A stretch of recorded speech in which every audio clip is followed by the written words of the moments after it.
우리의 삶의 인생을 사계절로 비유할 수 있습니다. 봄, 여름, 가을, 겨울 이렇게 사계절의 날씨를 우리의 삶의 여정 속에 비교할 수 있죠. 그 중에서도 인생에서 가장 힘든 시절을 우리는 겨울의 시절이라고 이야기한다고 합니다. 사계절은 따뜻한 봄, 더운 여름, 살랑살랑 가을이 지나 매서운 추위, 겨울을 맞이하게 된다라는 거지요. 매서운 겨울을 닮은 것을 두 글자로 표현할 수 있을 것 같습니다. 바로 역경이다, 고난이다 라고 표현한다라는 거죠. 김주환 저자의 회복 탄력성이라는 책이 있다고 합니다.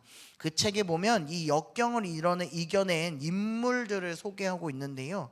그 중에 한 인물을 제가 소개해 드리려고 해요. 한 인물이 누구냐면 패트리샤 히웨이라는 영국 여성이라고 합니다. 이름이 참 너무 어려운데요. 이 여성은 커리어 우먼이라고 해요. 굉장한 자신의 일에 열심히 했던 사람인데 갑자기 어느 날 이제 40대에 접어들어서 그가 했던 커리어들을 다 내려놓고 가정주부로 전업주부로가 되어야겠다라고 결심하게 됩니다. 그 이유가 뭐냐라고 봤더니 바로 아들 때문이었다라고 해요. 이 아들은요, 간질과 학습장애, 식이장애를 앓고 있었다라는 거죠. 그러니까 이 아들을 위해서 자기가 갖고 있었던 것, 자기가 해왔던 것들을 모두 포기하고 이 아들에게 헌신해야겠다라고 마음을 먹고 주부가 되기로 했답니다.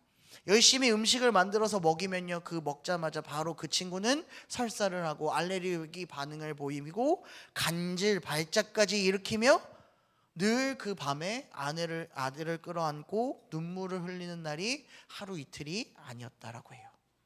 그러면서 포기하지 않았습니다. 이 여인은 그대로 이 아이가 어떡하지 걱정해서 끝나는 것이 아니라 이 아들의 치료를 위해서 적극적으로 노력을 했다라는 거죠. 그러다가 우연히 TV를 봤는데 이 음식 문제가 설사뿐 아니라 자폐증도 유발할 수 있음을 알게 되었다라는 거죠.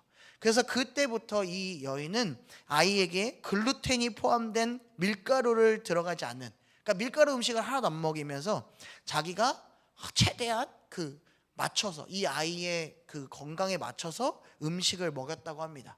그러니까 아들의 설사가 멎어지기 시작했어요. 서서히 병이 회복하는 것을 보게 되었다고 합니다. 이 아들의 병이 호전되는 것을 보고 우리나라가 이 땅의 음식 산업이 바뀌어야 되는구나라는 것을 이 여인이 깨닫고 영국의 최대 유통회사의 경영진에게 편지를 써서 내가 이러한 환자들의 음식을 관리해보고 싶다라고 만들어보고 싶다라고 편지하게 돼요. 과연 경영진이 이 편지를 받고 어떤 생각이 들었겠습니까? 일개 주부가 무슨 이런 일을 할 수 있겠어라고 생각한 게 아니라 그 계획을 받아들이게 된다라는 거죠. 그래서 그 여인이 이 식품 회사에 들어가서 열심히 알레르기 환자를 위한 음식을 개발하고 건강한 음식을 만들게 되었다고 합니다. 그것도 지금도 그렇게 하고 있다라고 하는 거죠. 많은 사람들에게 그렇게 도움이 되는 역할을 감당했다라는 겁니다. 사랑하는 성도 여러분, 이 여인이요, 아들로 인해 자기의 것들을 다 포기했어요. 그렇죠? 그러면 사람의 마음 속에서는 나는 아무것도 아니구나, 나는 이제 쓸모없는 사람이 될 수 있구나 생각하며 아들을 돌볼 것입니다. 근데 그 아들이 평범합니까? 그러지 않았다라는 거죠. 고난과 역경이 찾아와요. 그대로 무너질 수도 있었던 그 상황 속에서 그 여인은 포기하지 않고 그 역경을 승리로 자기의 더욱더 크신 위대한 업적을 남겼다라는 것을 우리에게 보여줬다라는 겁니다. 어떻습니까? 우리의 인생 가운데 이 고난과 역경 매번 찾아오지 않습니까? 저도 그 역경이 매일매일 오는 것 같습니다. 딸아이와 함께 이제 집에서 나와서 길을 건너서 여기 가련초등학교까지 이렇게 걸어오거든요. 제 걸음으로는 한 7, 8분이면 올 거리를 거의 한 15분 정도를 20분 정도를 걸어서 와요. 어린 친구기 때문에 천천히 걷는 것도 있겠죠. 근데 이 친구는 항상 앞을 보고 걷지 않아요. 주변이 너무 신기한가 봐요. 막 주변을 두리번거리면서 혼자 뭐라고 막 얘기하면서 막 걸어요. 요즘에 마음이 아픈 거는 이게 교문 앞에서 이제 제가 이때까지 같이 교실까지 데려다 줬는데 이제 스스로 들어가야 되잖아요. 다른 친구들은 다 들어가는데 얘가 뭐 안 간다는 거죠. 아빠랑 갈 거라고 손을 그렇게 잡더라고요. 평상시에는 아빠 손 그렇게 안 잡고 엄마 할머니한테만 가던 애가 이럴 때만 아빠를 찾더라고요. 어떻게 해요? 교실까지 돼가지고 신발 갈아 신는 걸 보고 이제 돌아서면서 교회로 이렇게 처벅처벅 걸어오는데 마음이 막 무너지더라고요. 이게 정말 맞나? 오늘도 또 눈물을 훔치면서 이렇게 교회를 걸어왔는데 이 고난, 저한테는 역경, 고난이 찾아왔다라는 거죠. 이 고난과 역경은 우리에게 늘 찾아옵니다. 그런데 이 역경을요 이겨낼 수 있는 방법이 있다라는 거예요. 오늘 느헤미야의 말씀 속에서도 고난과 역경이 찾아왔습니다. 힘든 상황이 왔다라는 거죠. 그런데 이 느헤미야는 그 고난을 이겨내어 완성했다는 모습을 보여주고 있습니다. 오늘 이 말씀을 통해서 우리가 이 역경, 고난, 우리의 인생 속에서 힘듦을 이겨낼 수 있는 방법을 찾아가 더욱더 기쁨과 은혜의 삶으로 맛보는 우리 중앙성속교회 성도님들이 되시기를 주님의 이름으로 축복합니다. 오늘 우리가 함께 살펴볼 이 느헤미야서는요 원래 에스라와 느헤미야를 한 권으로 만들어진 책이었다고 합니다. 그런데 시대가 지나면서 이 느헤미야와 에스라서가 나눠지게 되었다라는 거죠. 그러면서 바벨론이 예루살렘과 성전을 파괴하고 많은 사람들을 포로로 끌려간 지 50년 후에 일부 유대인들이 예루살렘으로 돌아와 성읍과 그들의 삶을 재건하는 삶을 보여주는 것이 바로 이 느헤미야서의 말씀이다라는 겁니다. 특히 이 느헤미야서가 강조하는 건 뭐냐면 성벽을 재건하는 것이었어요. 성벽을 재건하는 것. 왜 성벽 재건을 그렇게 강조했느냐? 성벽은 무엇을 의미합니까? 경계를 의미합니다. 나라와 나라 사이를, 그리고 도시와 도시 사이를 의미한다라는 거죠. 그런데 그 성벽이 무너졌다라는 것은 나라가 제대로 이 국가의 의미를 하지 못한다라는 것. 그러니까 느헤미야의 입장에서는 가장 먼저 해야 될 것은 뭐냐면 이 무너졌던 예루살렘 이스라엘 땅이 다시 한 번 더 세워지고 굳건해져야 돼서 이방의 그 공격을 방어하고 우리가 스스로 이겨낼 수 있는 이 성벽이 필요하다라는 것을 그가 깨달았다라는 거죠. 왜 깨달았냐라고 보니까 원래 느헤미야는 바사 땅에서 왕의 술 관원장의 일을 하고 있었습니다. 왕의 술 관원장의 역할은요 누구보다 높은 지위에 있는 사람이었다라는 거죠. 왕 옆에서 바로 왕이 즐겨 마시는 술을 직접 담그고 주고 모든 것을 할 수 있기 때문에 무엇보다 잘 먹고 잘 살았다라는 거예요. 잘 먹고 잘 살았다라는 것. 근데 그럴 때에 한 가지 소식을 이 느헤미야가 듣게 되었다라는 겁니다. 느헤미야 1장 3절 말씀에 보니까 이 소식이 어떤 소식인지를 알려주고 있어요. 그들이 내게 이르되 사로잡힘을 면하고 남아있는 자들이 그 지방 거기에서 큰 환난을 당하고 능욕을 받으며 예루살렘 성은 허물어지고 성문은 불탔다 하는지라 라고 얘기하는 거죠. 이 예루살렘, 포로로 잡혀오지 않고 남아있던 예루살렘 땅에 지금 성문이 불탔다라고 얘기합니다. 예루살렘 성은 모든 것들이 다 무너진 상황이었다라는 거죠. 나라 잃은 슬픔도 얼마나 힘든데 거기에 있는 모든 것들이 다 불살라졌다라는 거예요. 50년이 지나도 그 땅이 폐허가 됐다라는 소식을 느헤미야가 듣게 됐다라는 거죠. 그가 해야 하는 일을 그는 이 소식을 듣고 찾게 됩니다. 그건 바로 이 예루살렘에 돌아가는 일을 생각한다라는 거예요. 사랑하는 성도 여러분, 우리도 이런 소식을 들으면 어떤 마음이 들겠습니까? 아이고 어떡해, 안쓰럽네, 아이고 큰일 났네 라고 생각할 거예요. 그러면서 우리는 그냥 우리의 삶을 살아간다라는 거죠. 저 사람이 아프건 힘들건 그래 저 사람들의 일이지 내 일이 아니다라고 우리는 느끼며 살아간다라는 것입니다. 우리가 작년 12월 달에 제주항공이 여객기가 참사가 일어났어요. 전남 무안국제공항에서 제주항공의 여객기가 착륙하다가 활주로를 벗어나 외벽에 충돌하는 참사가 일어났다고 합니다. 여기 탑승객이 181명이었는데 그 중에 살아남은 사람은 2명이었어요. 나머지 179명은 다 사망한 국내에서 일어난 여객기 사고 중에 가장 큰 참사라고 얘기합니다. 우리는 그래서 많은 애도를 했어요. 많이 슬퍼했고요. 그날 우리가 연말에 되게 즐겁고 막 마무리하고 행복한 2025년도를 맞이해야 되는데 우리는 슬픔으로 2025년도를 맞이했던 경험이 있습니다. 근데요, 어저께 제가 뉴스를 막 찾아봤는데 지금 이 항공기, 이 제주 항공기에 사람들이 붐비고 있다고 해요. 사람들이 막 모여서 그 항공기를 타려고 한다라는 거예요. 오히려 이 사고가 나기 전보다 더 많은 사람들이 이 항공기를 탄다라고 얘기해요. 처음에 이 항공기 사고 났을 때 다들 보이콧했어요.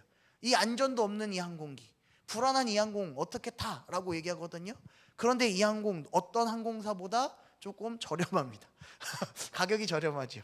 그러기도 하면서 이 항공사가 했던 건 뭐냐면 안전을 막 내세웠다라는 거예요.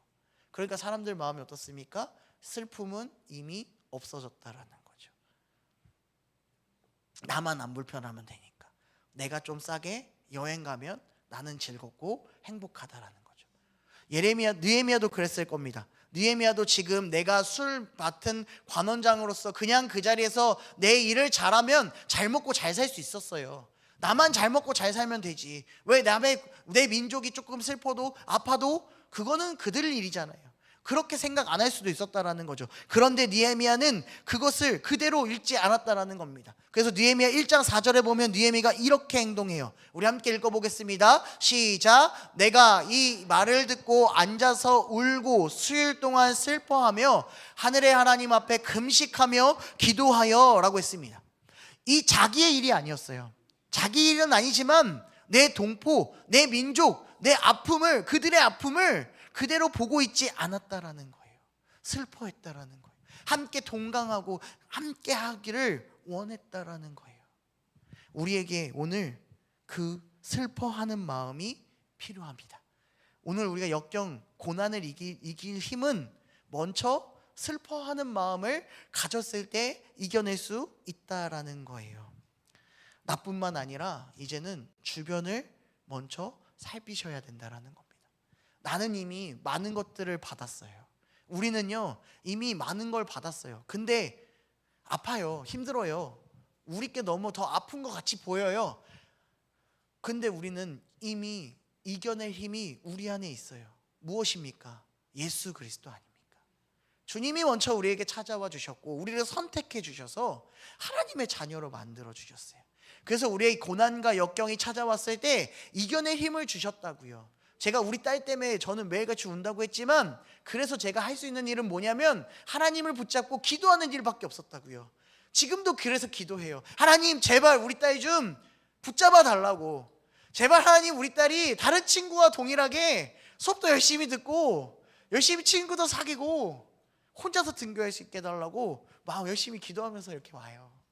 제가 할 수 있는 일은 그것밖에 없다고요. 우리가 할 수 있는 일도 그거라고요. 내가 힘든 거 하나님이 다 아시니까 채워달라고 기도했으면 이제 우리는 누구를 위해서 기도해야 됩니까? 저 밖에 있는 아직 주님을 모르고 매일같이 울면서 힘들어하는 그 많은 영혼들을 위해서 우리가 함께 울면서 기도해 주셔야 된다라는 거예요. 그리고 우리는 전해줘야 돼요. 누구를요? 우리가 얻은 예수 그리스도를요. 예수 그리스도를요. 너무 많습니다. 주님을 알지만 주님 앞에 오지 않고 저 죄악된 세상 속에서 허우적대며 살려달라고 몸부림치는 사람들이 우리 주변에는 너무 많다라는 거예요. 근데 저도 몰랐어요. 이번에 막 신방 다니면서 목사님이 하시는 말씀이 있어요. 교회 나오는 게 중요한 게 아니라 복음을 전하는 게 중요하다 그랬어요. 이 자리에 오는 것도 중요하죠. 근데 가장 중요한 건 복음을 전하는 게 더 중요한 거예요. 이 영혼이 복음을 들었느냐가 중요한 거예요. 그렇게 우리가 해야 될 일이 바로 복음을 전하는 것이다라는 겁니다. 왜요? 예수님이 우리에게 소명을 주셨잖아요. 사도행전 1장 8절 말씀 우리의 소명 같이 한 번 더 외쳐봅시다. 사도행전 1장 8절 시작. 오직 성령이 너희에게 임하시면 너희가 권능을 받고 예루살렘과 온 유대와 사마리아와 땅끝까지 이르러 내 증인이 되리라 하시니라. 이미 우리에겐 성령님이 계시잖아요. 이 권능을 받았잖아요. 그럼 이제 우리가 해야 될 건 뭡니까? 외치는 겁니다. 주님의 증인이 되도록 외치는 거다라는 거죠. 오늘 복음 전하기 참 좋은 날 아닙니까? 바람은 조금 찬데 우리가 복음 전할 분들이 저희 교회로 오세요. 얼마나 좋아요. 어디 있어요? 예배 끝나면 내려가면 있다라는 거죠. 그냥 한 끼 식사만 이렇게 뜩 주는 게 끝이 아니라 이제 우리가 해야 될 거는 나의 육체적인 배고픔을 채우는 그 영의 육의 양식만 주는 게 아니라 내 영혼의 양식인 복음을 전하는 겁니다. 저랑 같이 한번 오늘 도전해 볼까요? 예배 끝나고 내려가서 우리 식사하시는 어르신들에게 예수 그리스도를 전합시다. 힘드시면요, 저희 요즘에 전도카드 쓰고 있거든요. 그래서 그거 QR코드로 찍어주세요. 아니면 복음의 영상을 전해주세요. 보여주세요. 그러면 우리가 할 수 있는 역할을 하는 것입니다. 느헤미야가 이스라엘 백성들의 아픔을 동참하고 모든 것들을 포기하고 이스라엘로 돌아가는 것, 그것이 바로 우리가 해야 할 그러한 소명이자 사명일 것입니다. 오늘 더욱더 우리가 나의 것 먼저 내려놓고 먼저 우리의 서로 하나님의 자녀들을 사랑하고 눈물 흘리며 함께 주의 복음을 전하는 우리 중앙성석교회 성도님들과 제가 되기를 주님의 이름으로 소망합니다. 그렇게 느헤미야는요, 바사왕 아닥사스다 왕을 찾아가요. 그리고 내가 예루살렘으로 돌아가 성벽을 짓겠다, 재건하겠다라고 요청합니다. 이 일은요, 아무나 얘기할 수 있는 일은 아니었어요. 무슨 말이냐? 내가 더 이상 여기 안 있을 거야. 그리고 무너진 내 나라 다시 한 번 더 좀 안정하게 만들고 싶어요 라고 요청하는 거죠. 누가 들으면 다시 반란을 일으키는 거 아니야? 라고 생각할 수 있다라는 거죠. 근데 이 느헤미야에게 하나님이 함께하자 아닥사스다 왕은 허락해 줍니다. 더욱이 많은 물자와 함께 사람들도 함께 보내어 성벽을 재건케 한다라는 거죠. 오늘 우리가 함께 읽은 6장 15절 말씀에 보면 이 성벽이 재건된 그 들어갔던 기간의 시간이 드러나고 있습니다. 우리 15절 말씀도 한 번 더 같이 읽어볼까요? 시작. 성벽 역사가 52일 만인 웰루월 25일에 끝나매 라고 얘기합니다. 성벽을 재건할 때 며칠 걸렸다고요? 52일밖에 안 걸렸다고. 한 달하고도 한 보름 정도밖에 안 걸렸다고 얘기합니다. 참 대단한 일 아닙니까? 뭔가 건물을 하나 짓는데 지금 52일, 한 달, 두 달도 안 걸렸다라는 거예요. 제가 작년에 있었던 사역했던 교회가 재건축을 한다고 막 얘기하고 있었습니다. 갔더니 아직 건물은 그대로 있었고 어떻게 재건축을 할까 막 논의하고 막 건물 막 조감도도 나오고요, 막 설계도도 나왔어요. 막 이래저래 막 하다 보니까 여름까지 갔고 막 허가도 받고 해가지고 이제 여름에 철거가 들어가기 시작했어요. 근데 철거 작업이 조금 어려워가지고 철거를 거의 한 석 달, 넉 달 했던 것 같아요. 철거를 거의 9월달, 10월달에는 8월달에 시작한다 했더니 그 철거가 거의 12월달에 마무리가 됐고, 그리고 나서 이제 밑작업이 끝나고 이제 올해부터 이제 하나하나씩 이렇게 올라간다고 하더라고요. 근데 거기에 제가 그 딱 공사하는 거 보고 언제부터 언제까지 공사한다는 게 거기 공사판에 써 있거든요. 그걸 보니까 딱 1년 걸린다고 하더라고요.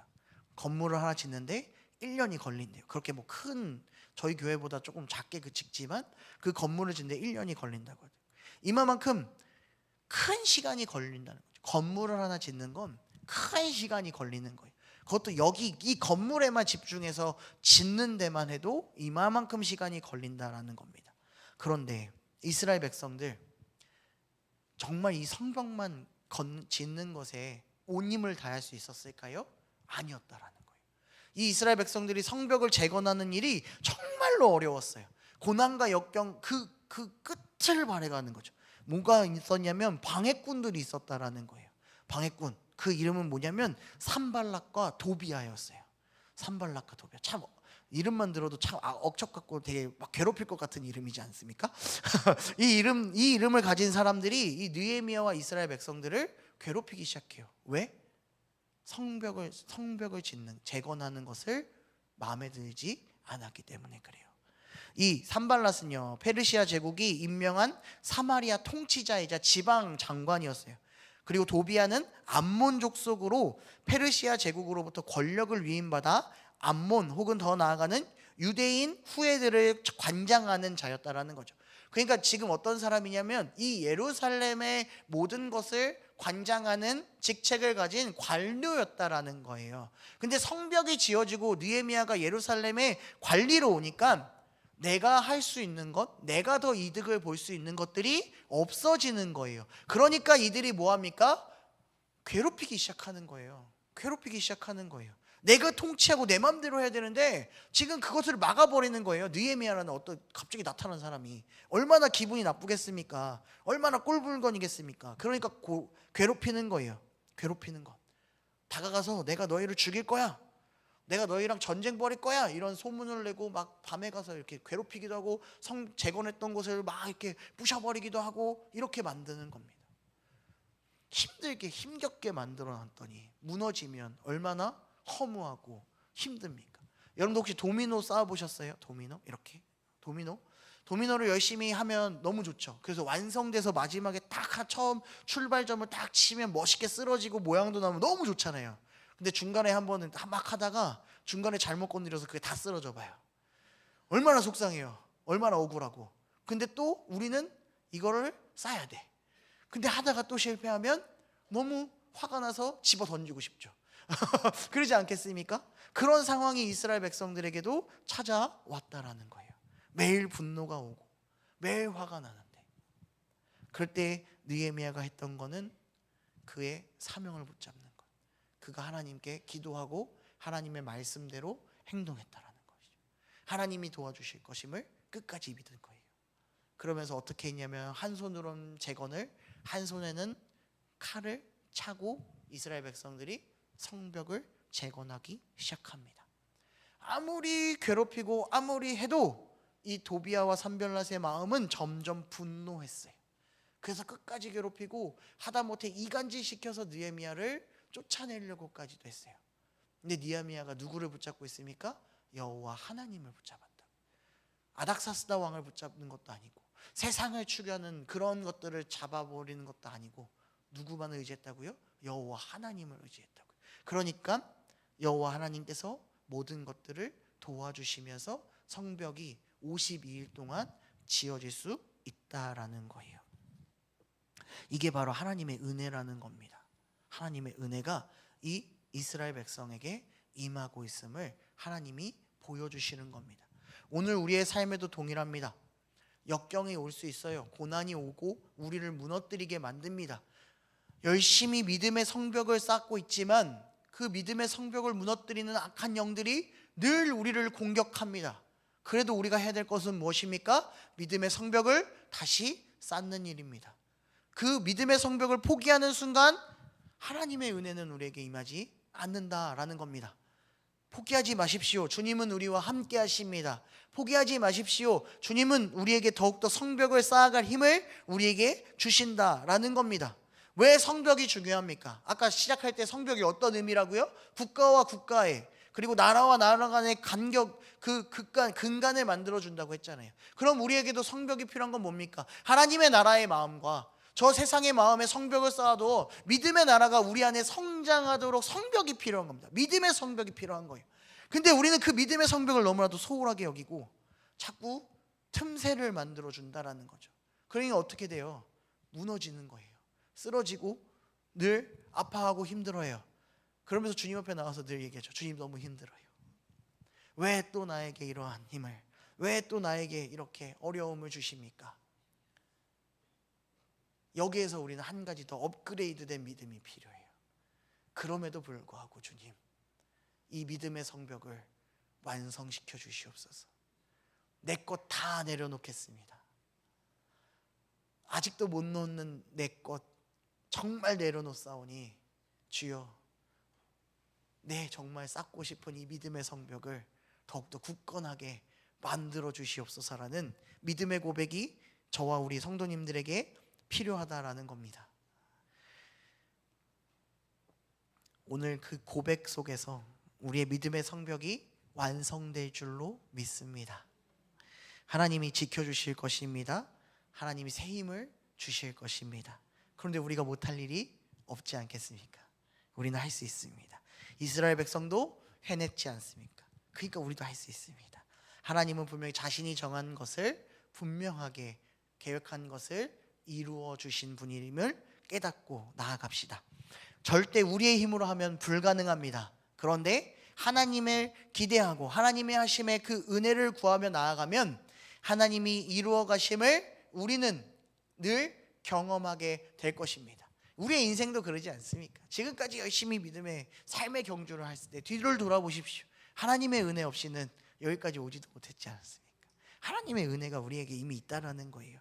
그래서 사도 바울도 로마서 4장 20절과 21절 말씀에서도 고백합니다.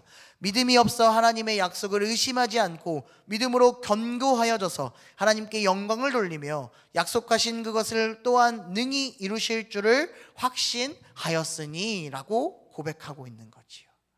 우리 시간에 한번 내 자신을 한번 마음속에 질문해 봅시다. 혹시 내 안에 고통이 찾아왔습니까? 고난이 찾아왔습니까? 역경이 와서 하나님께로 오는 것이, 하나님의 마음으로 믿음으로 사는 것이 너무 힘든 순간이 찾아오셨습니까?